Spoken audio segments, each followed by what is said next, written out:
Moin Moin zusammen, herzlich willkommen zu einer neuen Folge der Saigon Food Guides. Endlich geht's weiter und wir befinden uns immer noch in der Kategorie Bun Rio. Da zeige ich euch heute nochmal zwei Suppen, die ein bisschen unterschiedlich wären. Das sind zwar Standardsuppen, aber zwei unterschiedliche Restaurants. Einmal eine Straßenküche, die entlang des Kanals liegt, und noch ein Restaurant, was ja auch in einer anderen Gegend ist. Ich habe mir gedacht, es wäre cool, wenn ihr so unterschiedliche Gegenden habt, dass ihr da auch gut aufgestellt seid.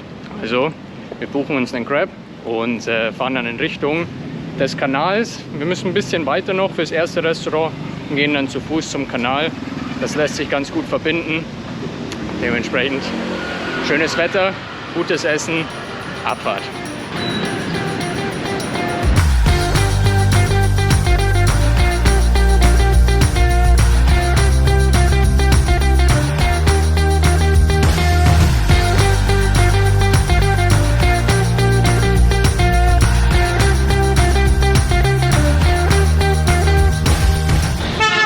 Wir sind angekommen. Hier hinter mir seht ihr jetzt auch schon den Laden. Wir gehen schon wieder zu einer Zeit essen, wo sonst kein Mensch essen geht.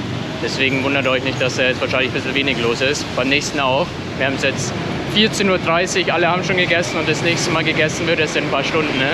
Also, aber perfekt für uns, weil dann können wir in Ruhe essen. Wie man sieht, ist das hier ein echt schicker Laden. Zwar direkt an der Straße und ein bisschen laut, aber finde ich sehr authentisch. Ich finde das auch mit den Lampen und so weiter echt schön gemacht hier. Und hier auf der Karte sieht man dann auch, dass sie mehrere Sachen haben. Also die haben verschiedene Nudelsuppen. Aber wir sind hier für Bun Rio. Und ich habe mir jetzt hier die Standardversion bestellt, damit ihr da auch mal den Unterschied seht, wie das dann in der Standardversion aussieht. Aber zum Beispiel, warte, wo haben wir es? Hier, Bun Mop kann ich auch sehr empfehlen. Ist auch eine sehr leichte Nudelsuppe. Schmeckt auch super lecker. Aber Bun Rio hier ist wirklich der Star. Wie auch immer ging es sehr, sehr schnell. Dauert immer nur 2 Minuten und das Essen ist da. Das ist wirklich gesundes, super leckeres Fast Food. Und das sieht auch fast gar nicht aus wie eine Standardversion. Ich denke aber schon, dass es die Standardversion ist, weil ich nicht so extra dazu gesagt habe.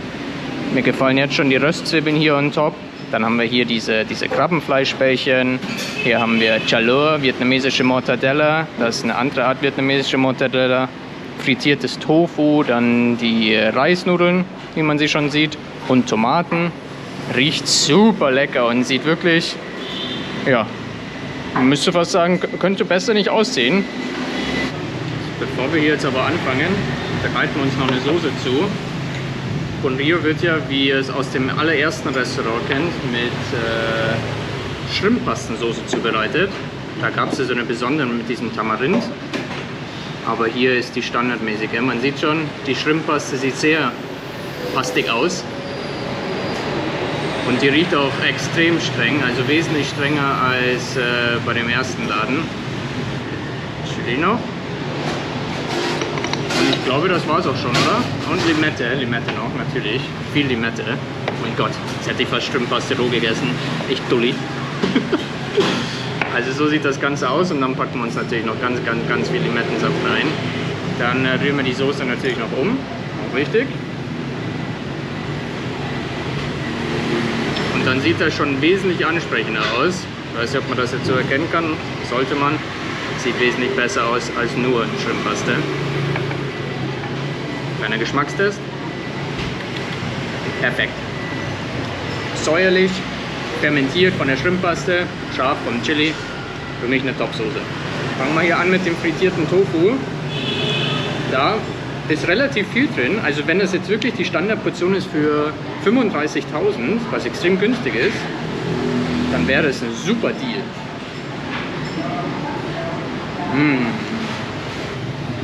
Dann haben wir hier die Krabbenbällchen, worum es ja in Bun Rio eigentlich geht. Das ist ja eine Nudelsuppe mit diesem Krabbenfleisch, mit diesen Krabbenbällchen. Hier jetzt auch wieder in Bällchenform.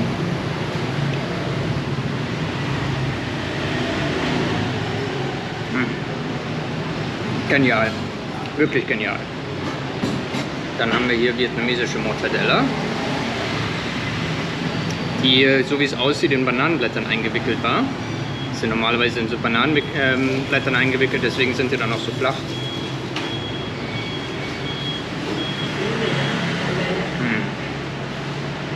Top. Auch hier die andere vietnamesische Mortadella. Die sieht genauso gut aus. Ja, auch genial. Dann probieren wir jetzt aber hier noch alles zusammen. Ich packe auch gleich die Kräuter wieder rein. Aber jetzt erstmal ohne Kräuter. Sehr leichte Brühe. So einen leichten Tomatengeschmack. Die ist wirklich sehr, sehr sanft. Die ist überhaupt nicht kräftig. Die ist eigentlich perfekt für so einen richtig heißen Tag wie heute.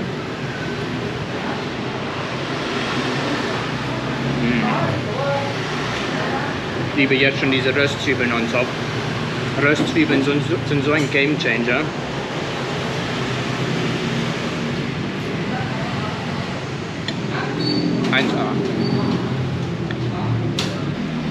Wie man sieht, sind da sehr, sehr viele Nudeln drin, aber wir packen uns jetzt trotzdem noch ein bisschen Salat und Kräuter rein. Vor allem die Kräuter verändern ja den Geschmack so ein bisschen, machen das nochmal ein bisschen frischer, gesünder.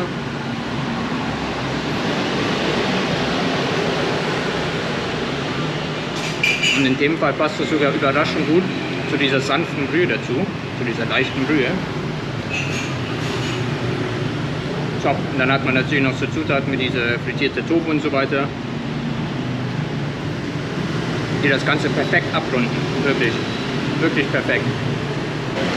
Das war tatsächlich die Standardportion jetzt für 35.000, die wir da gerade gegessen haben. Also wirklich sehr, sehr günstig für das, was man bekommt, vor allem mit den ganzen Zutaten. War super, super lecker und mehr als genug. Waren wirklich sehr, sehr viele Reisnudeln wieder dabei und ich bin mehr als gesättigt, aber wir müssen noch eine zweite. Da gehen wir jetzt 5 Minuten, 10 Minuten zu Fuß und dann gibt es noch mal eine Portion.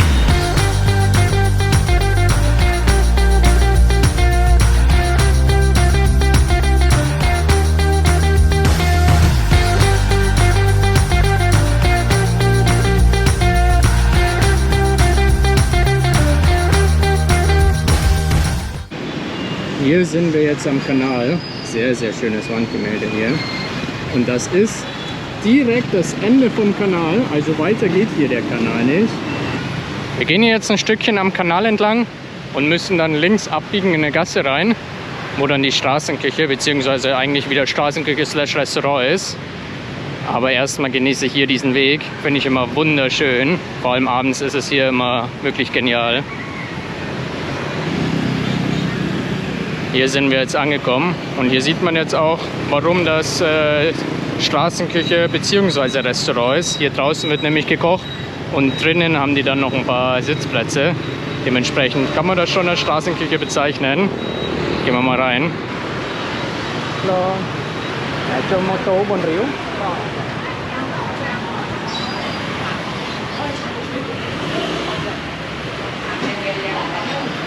Auch hier ging es natürlich wieder sehr schnell. Man sieht sofort, dass das Gericht hier ganz anders aussieht. Die Brühe sieht wesentlich kräftiger aus. Es sind keine Bällchen drin, sondern eher die Krabbenpaste so an sich, die nicht wirklich großartig geformt ist. Und auch so sieht man, denke ich mal, den Unterschied deutlich. Da bin ich jetzt wirklich mal sehr gespannt, wie groß der Unterschied ist. Dass es unterschiedlich schmecken würde, ist klar, aber wie groß der Unterschied ist, wird man jetzt gleich rausfinden. Krass. Schmeckt wirklich ganz anders. Man hat zwar schon noch den typischen Bun Rio Geschmack, aber wesentlich, wesentlich kräftiger. Man sieht das auch, glaube ich, ziemlich deutlich von der Brühe her, dass die Brühe so viel kräftiger ist. Krass, aber auch hier müssen wir uns unbedingt wieder eine Soße machen. Wir haben hier auch wieder Shrimpaste, ich zeige es euch mal hier. Natürlich auch wieder Shrimpaste, sogar sehr viel davon. Die Soße sieht ähnlich aus, ist nur ein bisschen weniger als beim ersten Laden, weil ich so viel davon nicht brauche. Was mir hier auch sofort auffällt, was wir beim anderen Laden gar nicht hatten, Blutwürfel. Wir haben einen sehr, sehr, sehr, sehr großen Blutwürfel drin. Den hatten wir beim ersten Laden gar nicht. Aber wir haben uns auch die Standardportion bestellt und hier haben die nur eine Version.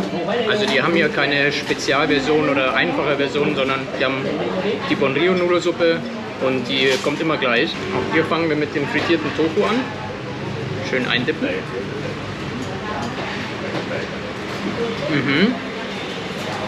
Wesentlich mehr frittiert als beim ersten Laden. Immer wieder verrückt. Immer wieder verrückt, wie unterschiedlich das gleiche Gericht schmecken kann. Diese Krabbenpaste, ich zeige es euch nochmal. Die hier nicht geformt ist wie ein Bällchen.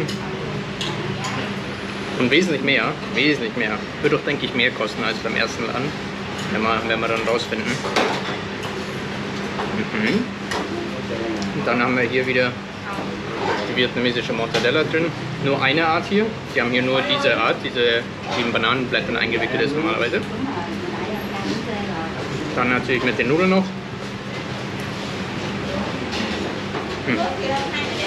Geil. Also man muss dazu sagen, das ist nicht so eine leichte Suppe wie die erste. Die ist schon sehr kräftig. Sehr, sehr viel Öl. Also die Brühe ist sehr, sehr ölig, sehr, sehr kräftig. Dementsprechend passt die nicht so gut zum Wetter, ist aber trotzdem sehr, sehr, sehr, sehr lecker. Blutwürfel probieren wir natürlich auch noch. Blutwürfel, Blutpudding, je nachdem wie man es bezeichnen möchte. Sehr leicht im Geschmack. Schmeckt mega lecker. Vor allem auch hier wieder der Vergleich ist wieder genial. Quasi wie im ersten Murillo-Video. Top. Auch hier werde ich mir jetzt gleich noch die Kräuter und das Gemüse reinpacken. Aber hier, dass ihr es nochmal genauer seht. Also schon allein von der Brühe her ist das wirklich ein großer Unterschied. Die andere war vom Aussehen her wesentlich wässriger. Hatte sehr, sehr, sehr leichten, guten Geschmack. Die hier ist sehr, sehr kräftig, die Brühe.